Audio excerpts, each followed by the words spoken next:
Pernah nggak sih ngerasa duit gajian cepet banget hilang? Baru aja tanggal muda, tiba-tiba saldo rekening udah sekarat.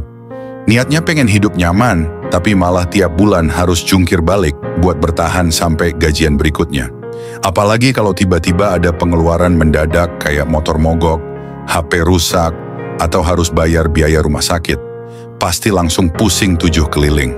Nah, kalau lo sering ngalamin hal kayak gini, tenang, lo nggak sendirian. Banyak orang di luar sana yang juga ngalamin hal yang sama.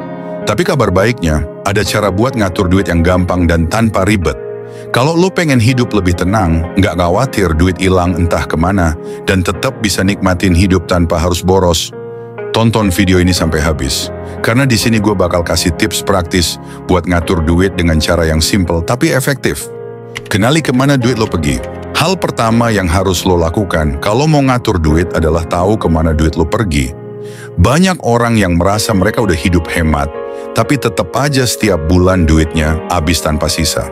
Nah, masalahnya bukan di jumlah duit yang lo punya, tapi di cara lo ngegunainnya. Coba mulai dari sekarang, selama sebulan catat setiap pengeluaran lo. Iya, semuanya. Bahkan yang kecil-kecil kayak beli kopi Rp10.000 atau parkir Rp2.000. Dari situ, lo bakal sadar kalau ada banyak banget pengeluaran yang sebenarnya nggak perlu, tapi ngabisin duit secara nggak sadar. Kalau lo males nyatet manual, lo bisa pakai aplikasi pengatur keuangan kayak Money Lover, Wallet, atau Spendy. Aplikasi-aplikasi ini bisa bantu lo lihat pola pengeluaran lo dengan lebih jelas.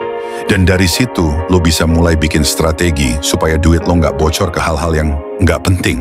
Pakai metode 50%, 30%, dan 20%.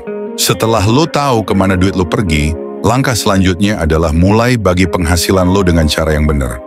Salah satu metode yang paling gampang dan udah terbukti efektif adalah metode 50%, 30%, dan 20%. Caranya gampang banget. 50% dari penghasilan lo buat kebutuhan pokok, seperti bayar kosan atau cicilan rumah, beli makan, transportasi, tagihan listrik, dan lain-lain.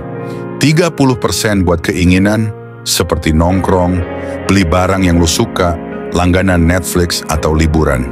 20% sisanya buat tabungan dan investasi. Kenapa harus ada porsi buat keinginan? Karena hidup nggak cuma tentang kerja dan bayar tagihan. Lo juga harus bisa nikmatin hidup. Tapi dengan metode ini, lo tetap bisa senang-senang tanpa harus ngerusak kondisi keuangan lo. Stop hutang konsumtif. Salah satu jebakan terbesar yang sering bikin orang keuangannya berantakan adalah hutang konsumtif. Apa itu hutang konsumtif? Itu hutang yang nggak nambah nilai di masa depan. Kayak beli HP baru pakai pay later, padahal HP lama masih bagus. Atau minjem duit buat beli barang branded cuma buat gengsi.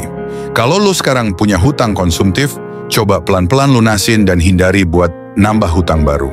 Kalau memang harus berhutang, pastiin itu buat sesuatu yang produktif, misalnya buat modal usaha atau pendidikan. Jangan sampai lo kerja keras tiap bulan cuma buat bayar utang yang sebenarnya nggak perlu. Punya dana darurat itu wajib. Pernah nggak sih ngalamin kejadian yang bikin lo tiba-tiba harus keluar duit banyak? Misalnya, tiba-tiba ada anggota keluarga sakit, motor lo mogok, atau bahkan lo kena PHK. Nah, kalau lo nggak punya dana darurat, satu-satunya pilihan lo adalah minjem duit atau jual barang berharga.